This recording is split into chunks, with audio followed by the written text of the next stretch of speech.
In this topic, we'll be discussing about the practical issues regarding interpretation of an angiographic picture. This is the part third of this video. In the part first and part second, we had discussed about the interpretation of an angiography, about some clinically relevant points.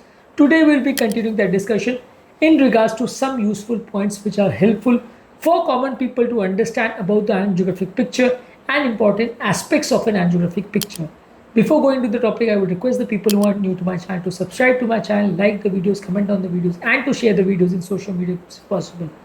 So without wasting any time, let's dive into the topic. Next most important question which comes to the mind of the people is, how does the cardiologist decide which stent is to be chosen for a given vessel? For example, if at all a patient is having some blockage, how exactly will he decide whether a particular size stent will be required for that patient? Usually, according to the visual judgment, if at all he does not have an access to intravascular ultrasound or OCT, which are basically imaging guided modalities which will give you a much more accurate assessment of the vessel length and the diameter of the vessel. So, if at all access to that is not available, usually the cardiologist uses his judgment to decide the size and the length of the vessel. Although angiography has some features which will help you in judgment of the size and length of the vessel length or the lesion length, but usually these are not that accurate. So more often than not, the judgment of the vessel diameter as well as of the lesion length is based on a judgment basis or experience basis or visual basis. And on the basis of the judgment, the cardiologist has several stents in his shelf, and on the basis of that, the most approximate size to that lesion length he will decide. For example, if at all he sees that the vessel size is of a diameter of 2.75 millimeters or 3 millimeters approximately, which are available in his shelf of 3 meter diameter, and of that 3 millimeter diameter he will choose a particular length of the stent which is required. For example, if the lesion length is of 20 millimeters, then on each side of the lesion 3 millimeters margin is usually kept, so he will choose a stent of either 24 or 28 millimeters usually, and that will be the most appropriate size for that particular vessel. If at all a patient is having a vessel diameter of approximately 4 millimeter, then out of the size of 4 millimeter stents, he will choose the most appropriate size of the stent which has to be used. If at all in this case the lesion length is of 30 millimeters, then he will approximately choose a stent length of 4 millimeters diameter and 36 or 38 millimeters length. Approximately 2-3 millimeters here and there is okay, but usually the length of the stent is decided by keeping a margin of 3 millimeters on both sides of the lesion, and based on that, approximate length of the stent is decided.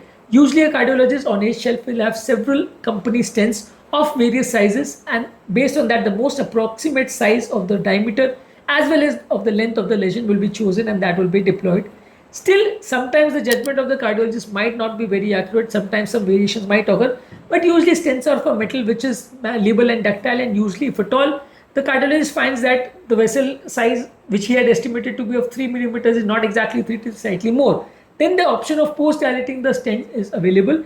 That usually a higher diameter balloon, he can post dilate the same stent to a larger length or a larger diameter, and based on that he can just get the stent well opposed to the vessel. If at all the cardiologist finds that one stent which has used for the lesion is not falling sufficient and the lesion length is slightly long as compared to the lesion which he had chosen, then he has the option of choosing an extra stent, and he can use one more stent for that same vessel, in which the next stent of the same diameter or approximate size of the diameter of the vessel and approximate of stent or length which has been left uncovered, that is chosen and that can be deployed. If at all a patient is having a very long lesion in which the length of the lesion is more than 40 or 48 millimeters, then to start with also the cardiologist has to choose two stents, because the maximum length of any stent which is available for most of the companies is 48 millimeters.